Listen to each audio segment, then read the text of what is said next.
I'm type 1 diabetic. When he was diagnosed, it'll be 10 years this fall. I'll wake up at about 6:30. My mom will come in and wake me up and test me. He'll come down and eat breakfast, bolus his insulin for the day. He goes to school. And then I'll go to school, and I usually try to test 2 hours after, which is usually about 30 minutes before lunch. And I will make sure I'm good, and I'll give myself a bolus for my lunch before, make sure my number's steady throughout the day. And then eats his lunch and tests after school. And then when I get home before practice, I'll test, and I'll do homework and whatnot, and then I'll test right before I go to tennis and bolus my dinner, and then I'll go ahead and I'll go to tennis, and I'll come home and test right before I get home. When he goes to bed about 10 o'clock, then kind of our job starts. Because then we usually set our alarms for every 2 hours. And get up and check his blood sugar and correct him if he needs it or treat him if he needs it. We just get up every couple hours just to be able to stay asleep. His life would be significantly better if he did not have to worry about his blood sugar being too high or too low basically every minute that he's awake. And they worry all the time. They worry, will he have to have an amputation? Will he go blind?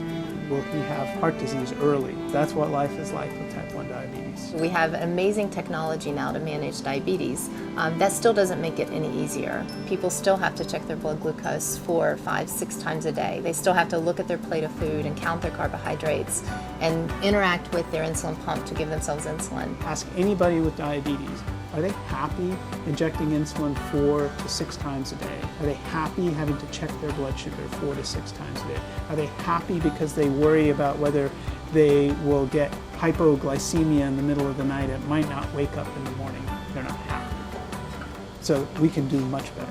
When I was offered the opportunity to come here, there were resources in place from the Lilly Foundation and the Lilly Endowment. They actually together provided money that allowed us to set this whole enterprise up.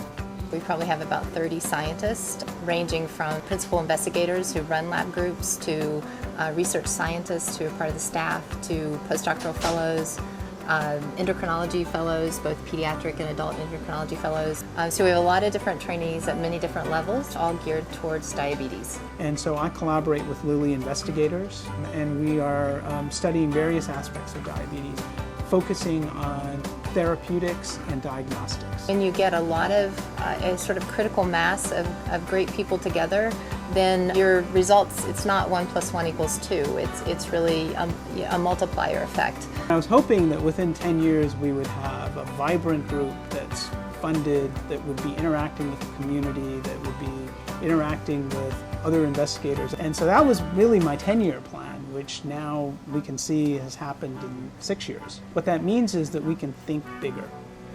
Pumps are better and the meters are more accurate and the meters are quicker. We can do the best we can, but the statistics show the risk he has. You know, his life expectancy is pretty much guaranteed to be 20 years less than a kid down the street without type 1. And it's great that there might be medicine to help his, when his eyes deteriorate, but I don't want his eyes to deteriorate in the first place. So I want the real cure. The funding environment's somewhat precarious right now. So let's say I had a terrific idea, that I found a target that I think is going to be the next great target. I couldn't just put an application into the NIH and say, I've got a great idea. I just need a little bit of money to show that the idea can work. They come back and say, well, we don't fund great ideas. If you have a really, really groundbreaking idea, it's hard to get those sorts of projects off the ground without donor support. We don't know which dollar it's going to be. We don't know which one is going to be the one that puts us over the top.